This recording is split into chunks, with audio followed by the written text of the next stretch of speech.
Bon, écoutez, je t'ordonne d'être plongé dans les songes et dans les rêves. Il faut que tu puisses avoir le mystère des songes et des rêves. Parce que ça fait partie du combat spirituel à haut niveau. Il faut que tu comprennes quelque chose. Les songes et les rêves, lorsque nous sommes couchés, ok, est une interprétation des éléments qui se passent dans le monde spirituel. C'est comme un miroir. Un miroir, c'est comme une eau limpide dans laquelle tu vois. Tu vois les profondeurs de ce qui se passe. Amen. C'est le seul moyen de contact avec le monde spirituel. Ok? Et il y a une distinction.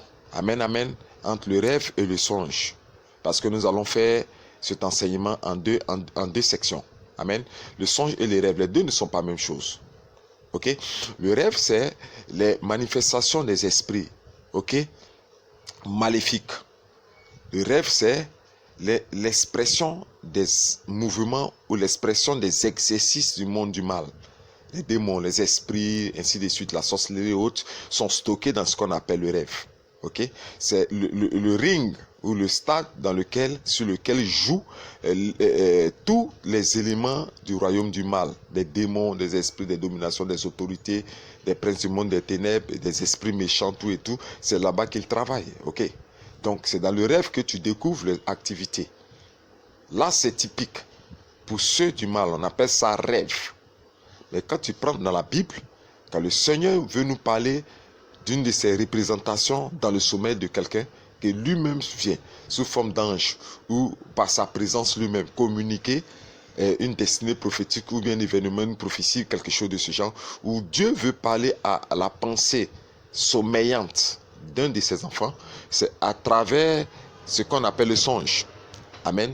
Le songe, c'est la présence du Saint-Esprit, la limpidité du Saint-Esprit. Le songe, c'est la présence de Dieu lui-même, l'interprétation de la présence de Dieu, les activités, l'acte, la parole.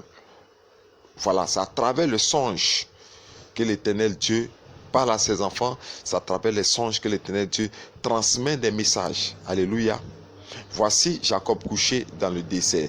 Il mit sa tête sur un caillou. Et c'est à travers ce sommeil-là qu'il va voir que ce lieu où il s'est couché, il y avait une échelle qui était dressée entre la terre et le ciel. Amen. Et il va voir des anges descendre et monter. Alléluia. C'est à travers le rêve qu'il découvre la présence de Dieu, découvre une activité de Dieu dans ce lieu. Et il va changer le nom de cet espace où il s'est couché. Il va dire que ce lieu ne s'appellera plus lui, mais s'appellera Bethel. Alléluia. Regardez aussi Abraham. Abraham a été frappé par un puissant sommeil. Et c'est dans le sommeil profond que le Seigneur va se révéler à lui pour lui dire: voici, je reconfirme la parole que je t'avais dit, que tu seras une grande nation. Tes enfants, ceux qui sortiront de toi, Abraham, seront tels plus nombreux que le sable même de la mer. Ok? Donc c'est à travers le rêve que le Seigneur va se révéler à lui. Il va parler longuement à Abraham à travers, le songe, autant pour moi le songe. Et il va lui dire à son lever de fer de bâtir un autel dans lequel il va découper des oiseaux qu'il va consumer, qu'il va présenter au Seigneur. C'est à travers le songe. Alléluia. Alléluia. Mais ce que je veux te rappeler aussi, c'est que Dieu aussi a fait des choses étonnantes, parce que souvent ça m'a étonné dans la Bible. Il a mélangé le rêve et le songe. Amen. Il a mélangé le rêve et le songe. Ou autant pour moi, il a donné un songe à quelqu'un qui n'avait pas le droit d'avoir un songe. Puisque cet homme-là n'avait pas Dieu. Il avait sa magie, il avait ses pouvoirs, il avait ses démons, ses esprits, ses croyances, ses dieux, tout en lui, mais il a fait un songe exceptionnel, étonnant. Mais il a fait ce songe parce que Dieu voulait accomplir un événement dans la vie d'un de ses enfants.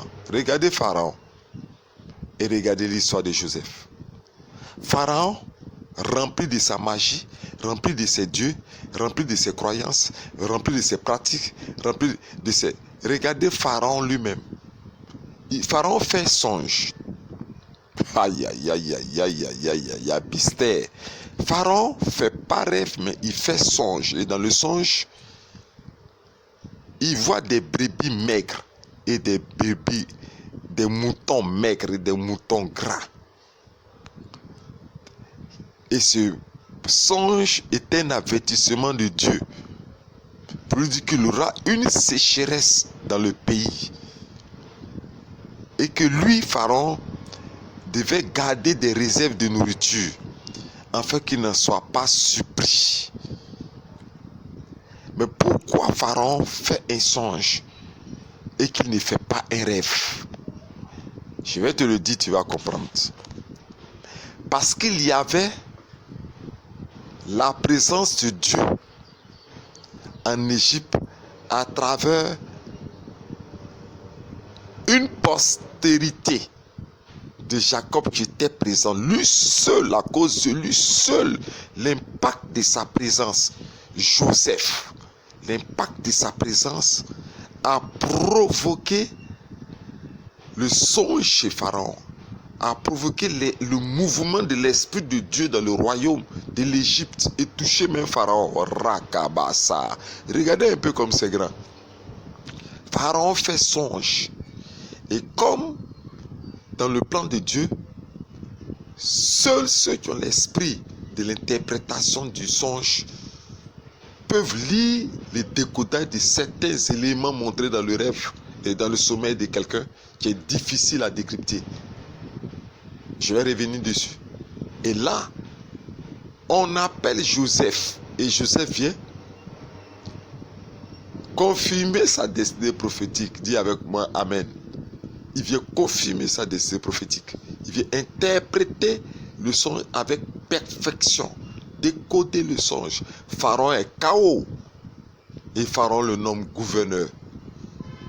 Donc, souvent, il ne faut pas que ça t'étonne. À cause de toi seul, Dieu peut parler à un païen. Alléluia. Dieu peut parler à un païen. Il va faire songe. Et puis il va venir te bénir. Comme Pharaon a béni Joseph. Alléluia. Il ne faut pas t'inquiéter. Dieu t'entend. Dieu peut susciter même un païen, un alcoolique, un menteur, un faux.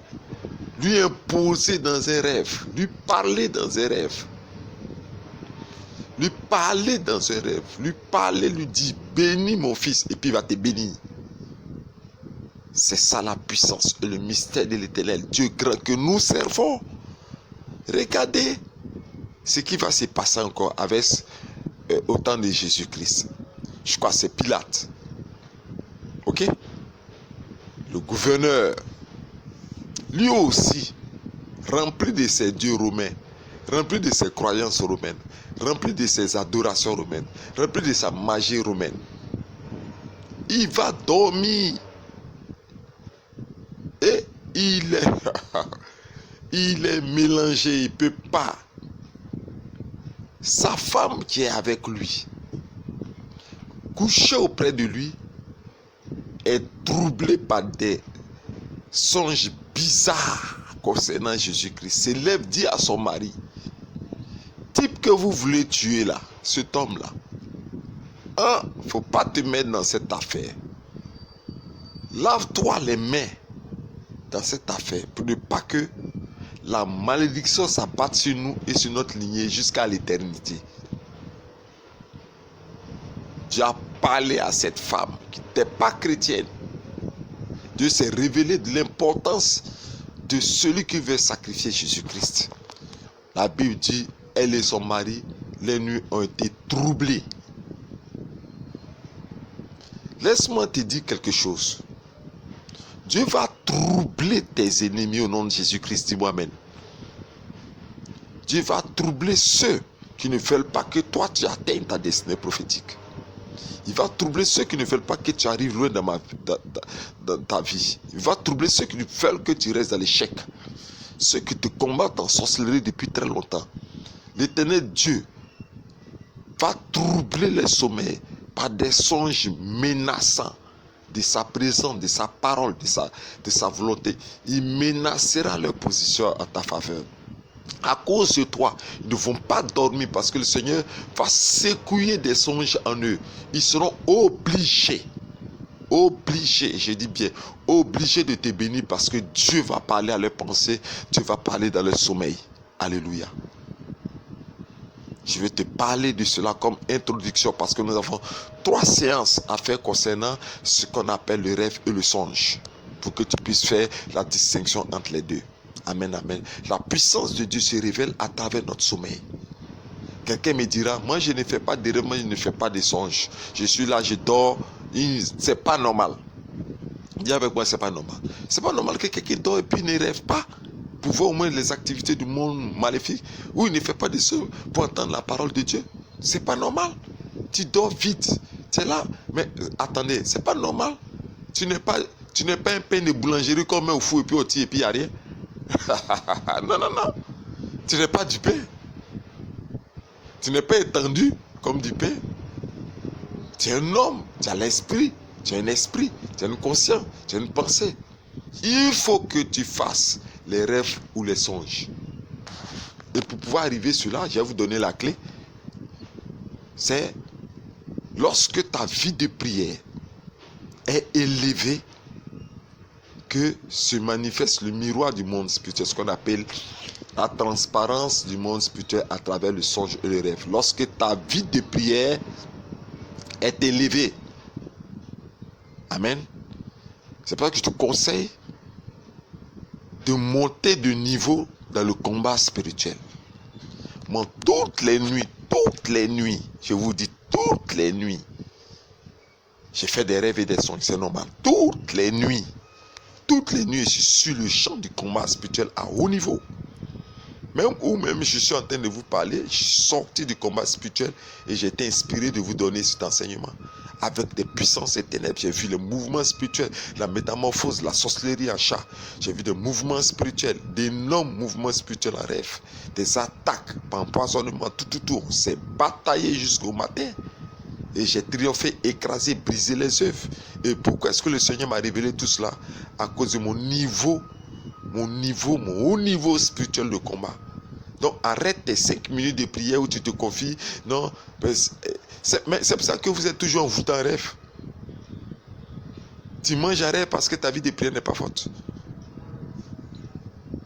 Amen. Au moins si tu fais rêve même, ou même tu es dans un restaurant, tu manges. C'est ça qui fait qu'on t'envoûte. Parce que ta vie de prière n'est pas forte. Il faut élever ta vie de prière puissamment pour rentrer dans le mystère de la limpidité. Rakaba, sababa. J'ai dit limpidité, où tu rencontres des anges, où tu rencontres le message du Seigneur, où Dieu te donne des instructions parfaites. Tu es assis devant le maître, il t'inscrit, il te révèle même des choses qu'il ne révèle pas à certaines personnes. Il t'envoie jusqu'à dans la profondeur du prophétique et du sacré à travers ton songe pour te montrer les secrets du ciel. Tu penses que c'est en mangeant de la sauce, du riz, un gros foutou, comme on dit encore, un gros foutou, tu dors, après c'est pour te recommander. Tous les jours tu te recommandes. Tous les jours tu te recommandes, tous les jours. Seigneur, je vais me recommander, tu bailles, et puis tu dors. Le lendemain, tu reprends. Oh Seigneur, j'ai béni ton nom pour la nourriture de la journée. Tu bailles, avec un gros foutou, du riz, avec tous ces sauces, ces poissons dans ton ventre, et puis tu dors. Et puis tu veux que Dieu te parle. Maintenant c'est pour dire, prophète, moi je ne fais pas rêve, je ne fais pas. Moi mais quand je dors, je me lève matin. C'est pas normal. C'est la clé. La clé c'est quoi? C'est d'avoir une vie de prière très forte. Et ça monte. Et Dieu te révèle le miroir, le voile se déchire dans le monde invisible et tu découvres beaucoup de choses. Voilà. Donc c'est ce que je veux te dire. Tout homme doit être capable de faire des rêves ou des songes. Tout homme doit être capable. Ok? Et je prie le Seigneur, toi qui m'écoutes maintenant, que le Seigneur te fasse grâce de pouvoir découvrir des choses dans le monde spirituel. Découvrir beaucoup de choses. Quand tu prends l'Ancien Testament jusqu'au Nouveau Testament, Dieu s'est révélé à beaucoup de personnes lorsqu'ils dormaient. Lorsqu'ils étaient couchés sur leur couche, tranquilles, Dieu s'est révélé à eux. Souvenez-vous même de Pierre, que Dieu a mis à l'épreuve lorsqu'il était couché en haut de l'étage, quelque part là-bas. Et Dieu fit descendre sur une natte des quadrupèdes, des oiseaux. Il dit à Pierre, Pierre mange. Pierre dit, Seigneur, tu ne m'as pas appris à manger ce qui était impur.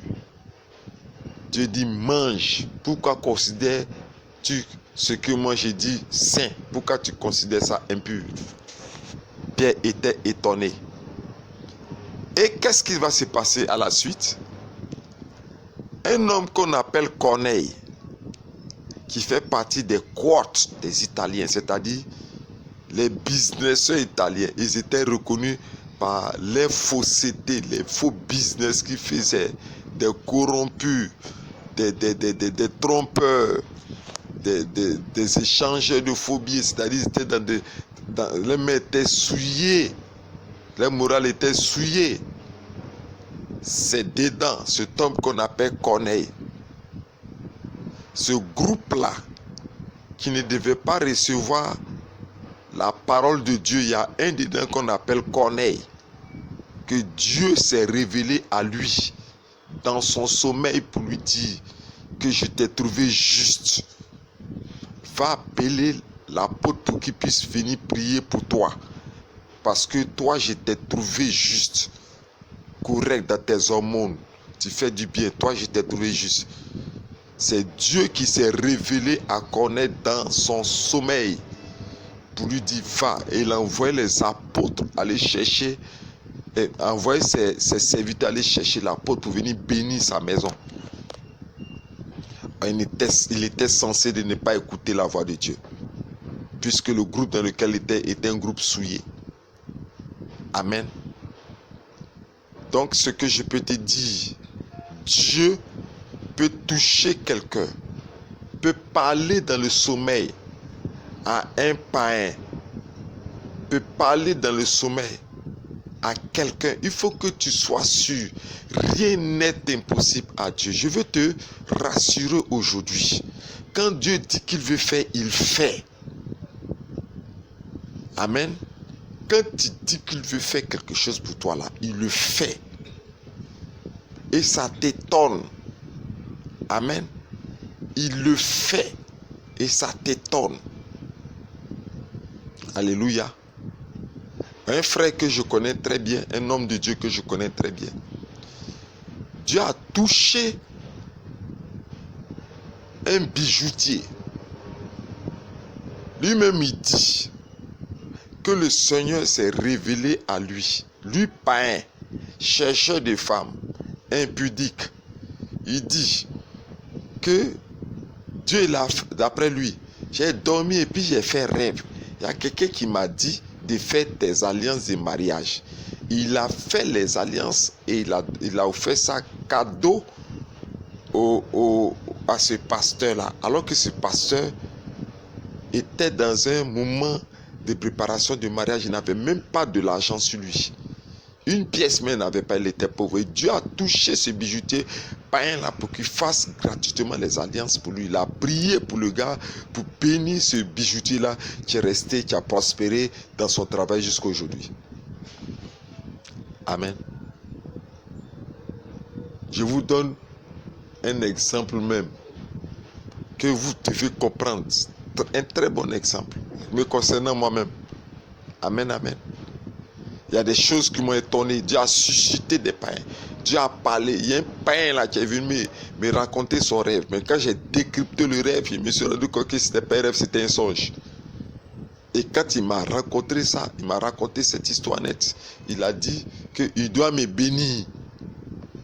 Il doit faire quelque chose pour moi. Alléluia.